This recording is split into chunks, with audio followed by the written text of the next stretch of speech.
कैसे हो भाई सभी स्टूडेंट्स, आप सबका स्वागत है आपके अपने चैनल टीचर्स अड्डा पर।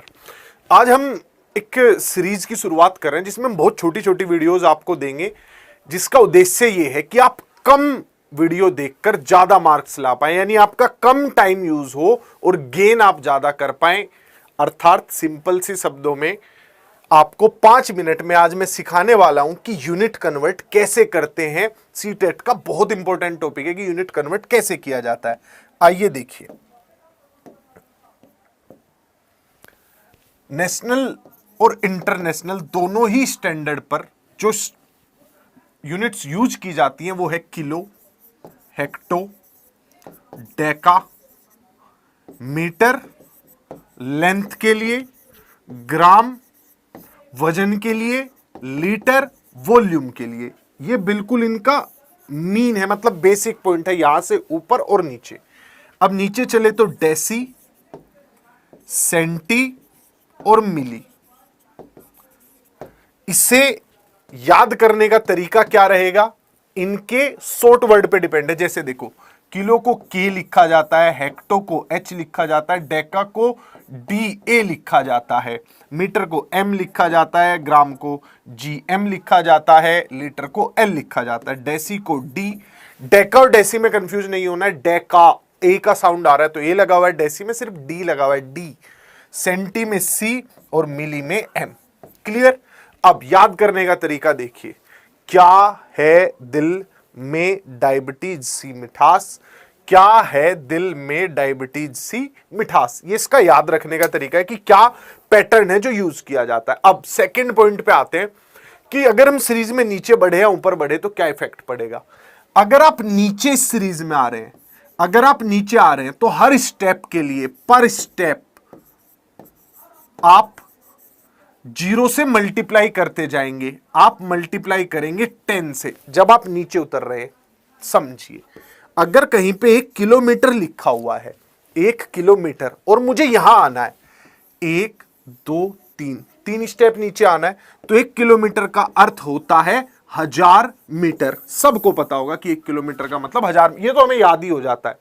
दिक्कत आती है अगर 1 हेक्टोमीटर से डेसीमीटर पे आना हो, तब आप कंफ्यूज हो जाओगे। उस केस में आप लोगों को जितने स्टेप आप नीचे आ रहे हैं उतनी ज्यादा जीरो ऐड कर देनी है। एग्जाम्पल के तौर पे एक नंबर और उठा लेते हैं, जैसे 4 डेका मीटर लिखा हुआ है और आपको आना है सेंटीमीटर पर। किस पर आना है? सेंटीमीटर पर। डेका से सेंटी पे आना है। 1 2 3 स्टेप नीचे आए हैं, 3 जीरो लगा दो। ठीक, समझ गए। अगर नीचे आ रहे हो तो हर स्टेप के लिए जीरो बढ़ाइए। अब चलते हैं ऊपर की तरफ। जब भी आप ऊपर जाता है, आदमी ऊपर सीढ़ियों पर चढ़ते टाइम थक जाता है ना, धीरे धीरे चलता है, तो जब आप ऊपर चलेंगे तो आप क्या करेंगे? भाग। जब भी आप ऊपर जाएंगे पर स्टेप डिवाइड करेंगे आप 10 से। 10 से क्या करेंगे? डिवाइड करेंगे। एग्जाम्पल देख लीजिए, जैसे आपको 5000 सेंटीलीटर से, आपको 5000 सेंटीलीटर से हम लेके चलते हैं हेक्टोलीटर पर। किस पर लेकर चलते हैं? हेक्टोलीटर पर। यहां से यहां जाना है। कितने स्टेप ऊपर जा रहे हो? 1 2 3 4 स्टेप ऊपर गया हूं तो 4 जीरो से भाग करूंगा मैं उधर जाने के लिए। कितनी जीरो से? 4 जीरो से। नीचे आओ तो हर स्टेप के लिए जीरो लगाओ, यहां पे हटाओ, मतलब दशमलव लगा दो 4 स्थान छोड़ के। 1 2 3 4, यहां पे डेसिमल आ जाएगा, 0.5 हेक्टोलीटर हो जाएगा। नीचे आना है तो आपको गुणा करनी है, ऊपर जाना है तो आपको भाग करना है। सिंपल सी बात है। नेक्स्ट स्टेप ध्यान रखिएगा, कई बार हम, जैसे यूनिट्स होती हैं, कुछ मीटर क्यूब में भी वॉल्यूम नपती है और लीटर में भी नपती है, तो ध्यान रखिएगा 1 मीटर क्यूब में 1000 लीटर होता है। इसे याद रखने का तरीका क्या है? 1 मीटर लगभग इतना लंबा होता है। 1 मीटर लंबाई, 1 मीटर चौड़ाई और 1 मीटर ऊंचाई। इतनी जगह में कितना पानी आ जाएगा? जो घर की आपकी छत की टंकी होती है वो ऐसी होती है, 1 मीटर लंबी, चौड़ी, ऊंची। इसमें 1000 लीटर पानी आ जाता है। लेकिन अगर मैं आपको कहूं 10 सेंटीमीटर ऐसे, 10 ऐसे, 10 ऐसे, कितना पानी आ जाएगा? यानी 1000 सेंटीमीटर क्यूब में कितना पानी आ जाएगा? 1000 सेंटीमीटर क्यूब का मतलब है 10 सेंटीमीटर ऐसे, 10 ऐसे, 10 ऐसे। कितना पानी आ जाएगा, 1 लीटर। जो बोतल होती है ना वो लगभग 10 सेंटीमीटर क्यूब की बनी होती है, उसमें कितना पानी आता है, 1 लीटर पानी आता है। तो ये कन्वर्जन आपको पता होना चाहिए। नेक्स्ट कन्वर्जन, अगर कभी कोई आपको पूछे 1 हेक्टेयर में कितना मीटर होता है, 1 हेक्टेयर में कितना मीटर होता है, तो 1 हेक्टेयर में 10,000 मीटर स्क्वायर होता है। ये आप ध्यान रखिएगा। हेक्टेयर क्षेत्रफल नापने की एक स्टैंडर्ड यूनिट है। हेक्टेयर का मतलब होता है 10,000 मीटर स्क्वायर। नेक्स्ट पॉइंट पर चलते हैं।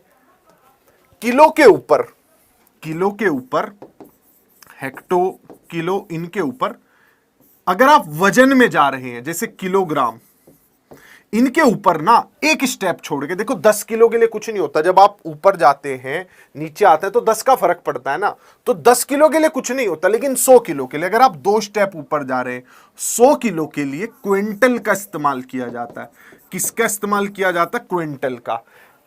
अब अगर आप क्विंटल से ऊपर जा रहे हैं, 100 क्विंटल है, उससे आप मतलब 100 किलो है, 1000 किलो पे जा रहे हैं तो टन आ जाता है। क्या आ जाता है, टन आ जाता है। बीच के स्थान के लिए कुछ नहीं है।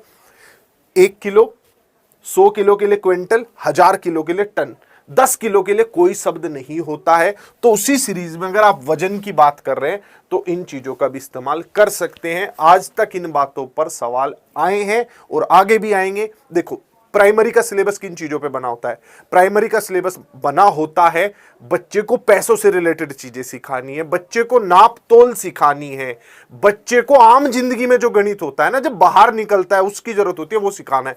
तो ये वही गणित होता है।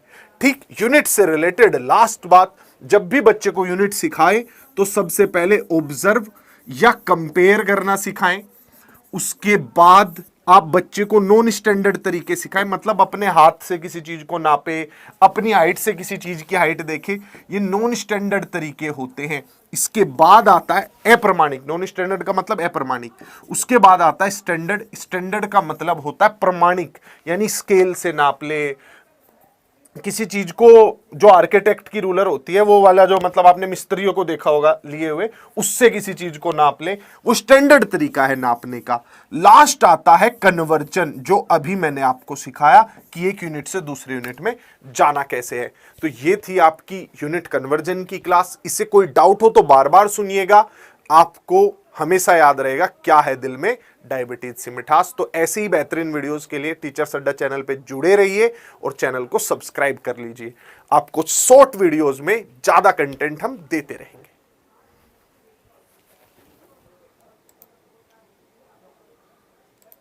5 मिनट होगी।